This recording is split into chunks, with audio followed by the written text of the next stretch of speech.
All right, so today we're going to discuss how how we can hypnotically working with families and couples in Ericksonian approach.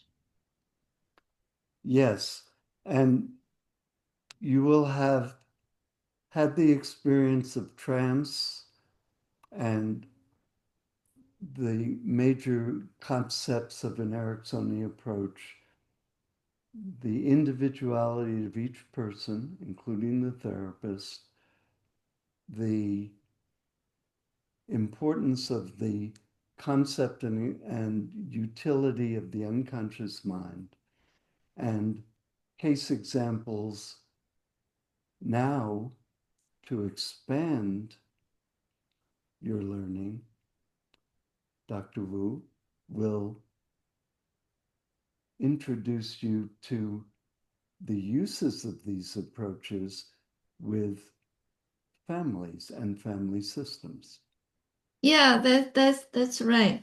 So as we learned that trances naturally happen in daily life, it happened in a relationship and it is invited. So it is ordinarily we see this situation that is happening in the couples in the family already. So for the couples, you have this existed close relationship already. So do you have that in the family? So naturally we see these daily trances that are happening every day. Yes, that's right. And also, and you will learn about this as well and begin to observe it, what we think of as symptomatic or troubled relatedness is also of a form of very focused, intense trance state, but with bad consequence, and with a lot of pushing and pulling between the couple or the teenager and the family and so on, or the brothers and sisters. So imagine that you can also learn to utilize the discomforting and uncomfortable family situations as a source of healing because people are already focused, listening to the therapist, full of emotion. Yeah, that's right. I just saw a couple before I meet with you. So the wife wanted the husband to be happy, to be pleasant with her all the time. And then she said, my mother is always angry at me, and she doesn't show her emotions that much. So when I see you, showing up with a face that I can tell you are sad, you are mad, you are angry, that instantly triggered me my interaction with my mother. So this is her request for the husband. So clearly from this conversation, we can see that the trance happened to her whenever she saw the face, the impression, or sometimes the tone of the voice from the husband. So she was triggered, or would say she was in a trance of her regressive experience with her mother, even though she is with her husband. And the husband sort of becoming a invisible hypnotist without knowing. But of course, this is somehow we can call this a kind of negative trance. Then we know this as the symptom, right? Yeah. And then, since the couple is already intensely, although negatively, focused on each other and their own thoughts and feelings and imaginings, she's thinking of her mother, he's thinking of something. They're not present, they're beside themselves. So then the therapist adds movement in the system and says, yes, you feel very intensely. Of course you do. And Mm-hmm. your intense feelings can turn towards each other as well as against each other. Or that kind of simple suggestion to imagine a different reality, just as we do in hypnosis all the time, whether it's imagining you're on vacation when you're hard at work, or imagining that you're reading your child to sleep peacefully. But you can also do that from an intensely negative situation to a more uh, quiet and connected one. Right, yeah. So to make them connected or reconnected, and the therapists in this situation, you do not hypnotize them. You sort of counter. You do the counter hypnotize. You bring the wife from the regressive trance with her mother back to here and now, and to this connected trance with her husband. Yes, So, and same with him, of course. right. So what I did is that to have them really look at each other in the eyes and ask them, what do you see from this face in front of you, from the eyes in front of you? Um, do you see that kind of goodness in each other? The thing that brought you decided that you want to spend the rest of your life together. And what happened when you did that? Well, when I did that, the wife started to tearing, and she said, well, I can see that kind of worry in his eyes. And that worry is that he cares about me. Oh, Right. Yeah. And and what did he and mean? the husband said that I can see she was mad, she was sad, and I also see that gentleness in her eyes and make me feel like I want to protect her from her mother. And you can see and Mm, hear when Dr. Wu does this, the gentleness in her voice, which suggests gentleness to the couple, and also the suggestion that she's there helping them notice good things about each other when separately, without Dr. Wu, they're noticing negative things about each other. All these things are both real and imaginary at the same time because they're two people sitting in a room looking at each other. So the imagination of love is equally powerful to the imagination of spite or distress. And with Dr. Wu guiding them, they very quickly recognize loving intention in each other without Dr. Wu saying, well, you should be able to see. No, it's mm, not analytic, it's uh, embracing and inviting. mm. Yeah, and also I can tell their voice start to loosening up, becoming softer, and their body started to become softer. So if also you are a if you are trained with a body work, I think this is a good moment to have them to embody the current feelings, emotions. So then I told the wife, when you see that kindness, that gentleness on your husband's face. What is shifting in your body right now? And she said, well, I feel that my chest is loosening up.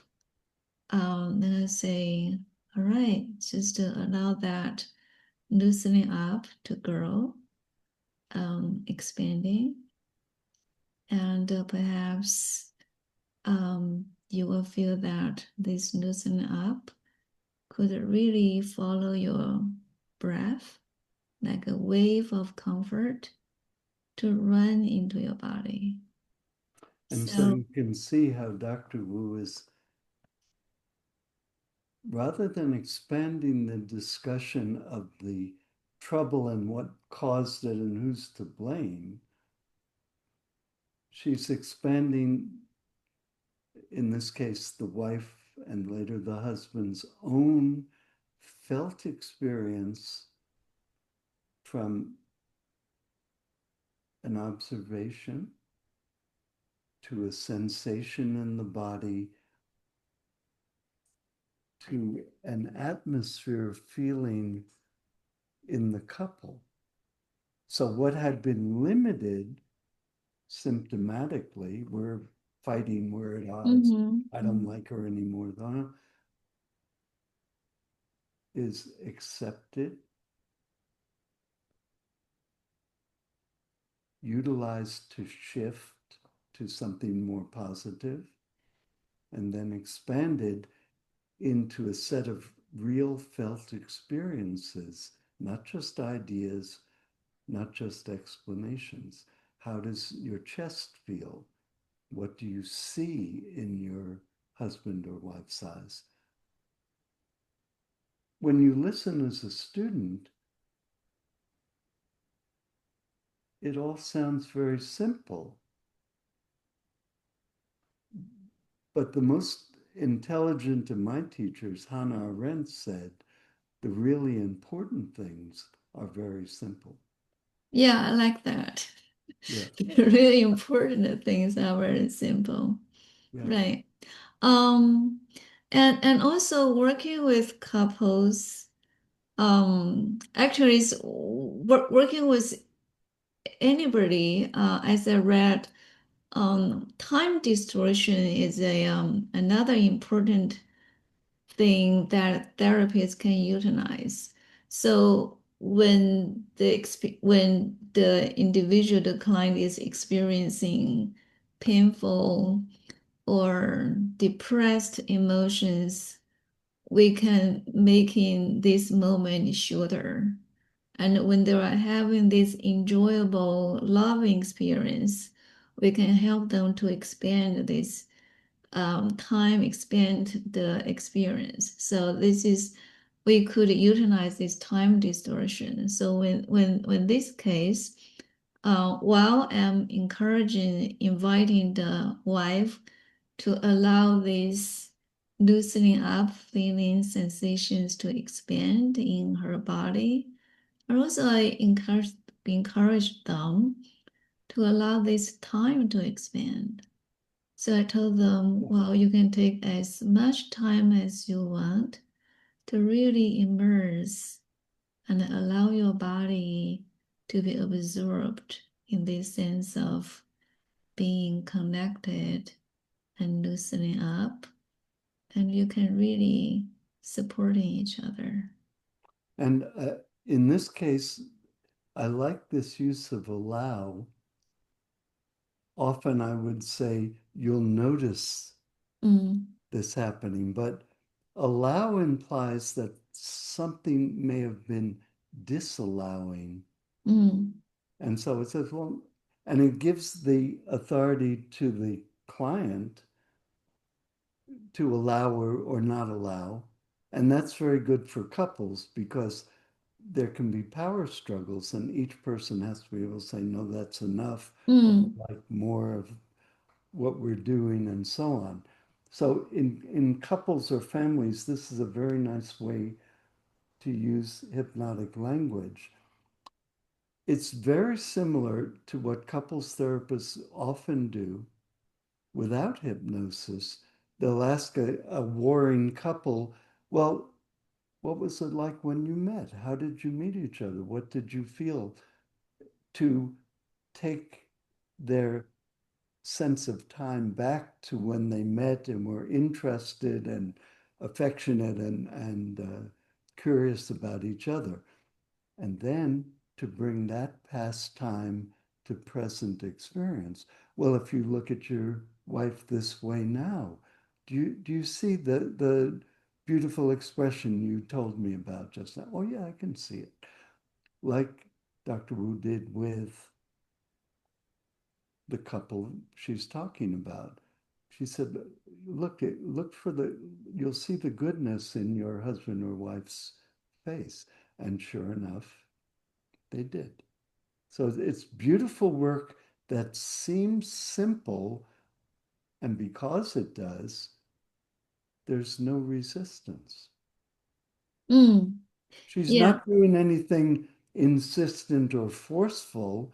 You must, you will, you can't, you won't. She says, and now if you allow yourself to feel the feelings in your body. If I didn't want to, I could say, no, thank you, Dr. Wu, another time.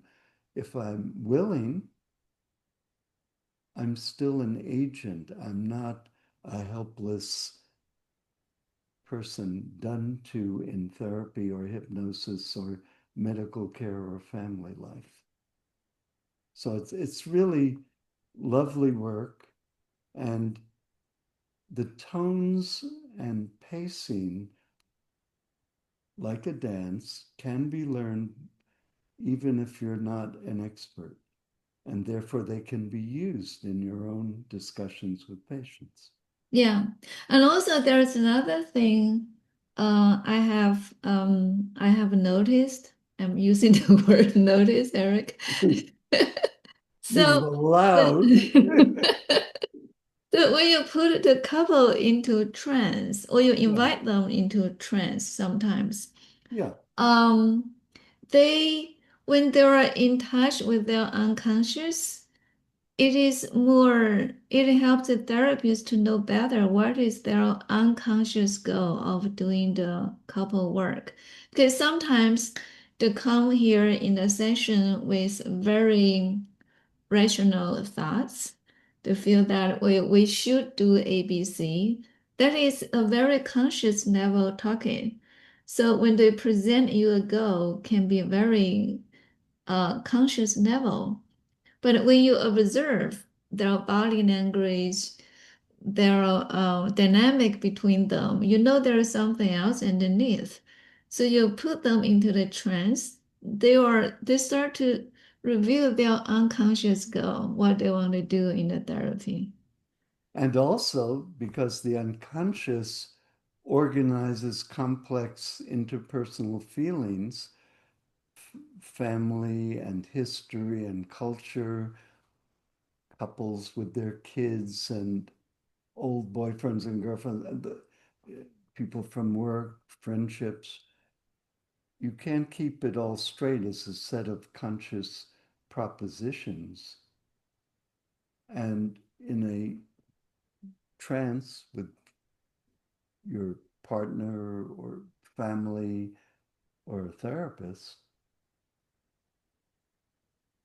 it's hard to know who's who, but you do have a bodily feeling, relational emotions.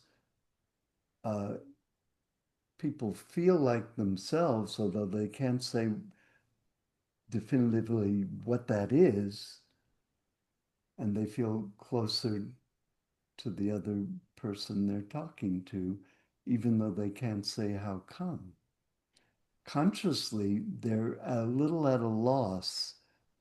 Unself-consciously, they can be closer, more intimate, and more understanding of how the family is. And that becomes applicable consciously. Mm, yeah. And and in decisions like where do you send your daughter to high school or uh, what should the family vacation be like? Or uh, are there difficult discussions that can be had without anger or alarm? So it's very useful to be in the territory of the unconscious. Although as therapists, each and every one of us was taught make the unconscious conscious, but that's not what Freud said.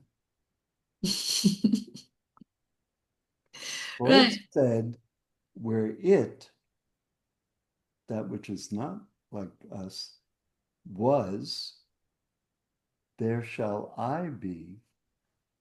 In other words, the symptom will be replaced by a sense of self and a connection with others. Right.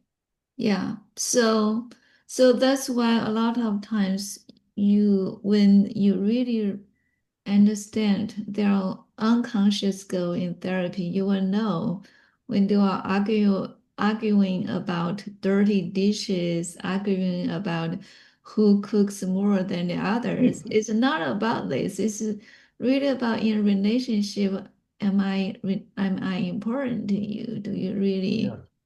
Do you really see me as your partner? Yes, and Yeah. can we do things together that please Mhm. us and our friends and family and our work? Um,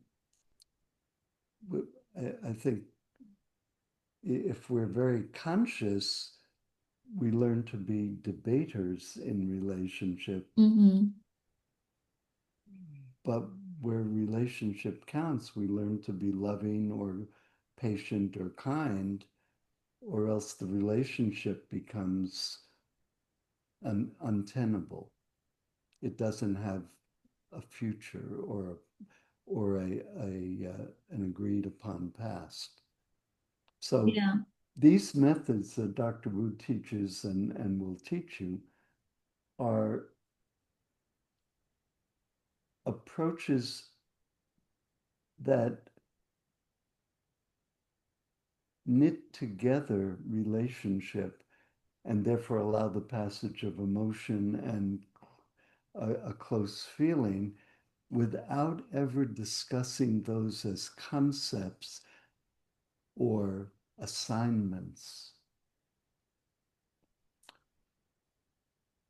It's not cognitive or behavioral, it's related and emotional. So it has a different feel and again, seems like nothing much is happening, but did you see the couple again after that or have you not seen them again? Oh, I just saw them t today. I will see them next Okay. week. Well, Yeah, it'd be and nice to know also, what happened. Yeah. yeah, and also as Dr. Greenleaf, you mentioned that you said there are three processes of unconscious mind. And one of them is the relationship of more than two person. So within the couple, within the family, they develop this shared unconscious mind of the couple, Yes. of the family. And also the body processes are unconscious. You can become aware of them, but when you're asleep or anesthetized, the body works. So when Dr. Wu says, oh, what's happening in your body, that is what's meant by speaking to the unconscious mind. It doesn't mean saying, oh, now you'll imagine a beautiful place, although it may, but it can also be notice how your chest feels. Notice what you see relationally in the other person's face. And the third unconscious process, novelty. Hmm. If they look at each other and say, oh, I never saw how kind you were before now, or I lost track of that, we can have a new start in our family, our relationship. Uh, and that could be at work, at school. in the military. There are a lot of ways to have novelty that's positive. That's also managed unconsciously, like all new learning. Yeah, that's right. And if we look at the family in the same way, from look at how the family, parent and child relate to each other. So when we see a child refuse to go to school, a child have headache every Wednesday or have stomachache every Friday. So we look at in this family situation, what is happening every Wednesday or Friday? Oh, that's the time when my dad come back from work and he works overnight on those 2 days and he's home normally very cranky. And so that is the unconscious mind of the child is telling him that the relationship, how my dad is going to treat me, is going to be different on these 2 days because he's tired, he doesn't sleep well, and so so we take this symptom as a cue for us to look at what is happening in the family and where is the focus of the family's attention. So. And then mm, all this practice in softly focusing the attention of your patients also teaches us as therapists to take our time to focus on our patients' faces and feelings. mhm. We also become a beneficial part of the system. And when that happens, systems can change. They're not rigidified. So I know you will enjoy Dr. Wu's teaching and hope you will look forward to these uh, set of hours of uh, teaching and learning uh, and the rest of our program. Okay, thank you so much, Dr. Greenleaf.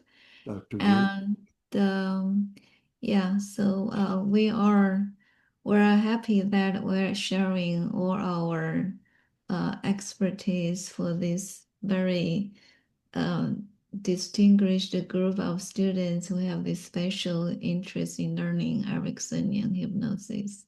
Thank you. thank you. Okay, I will.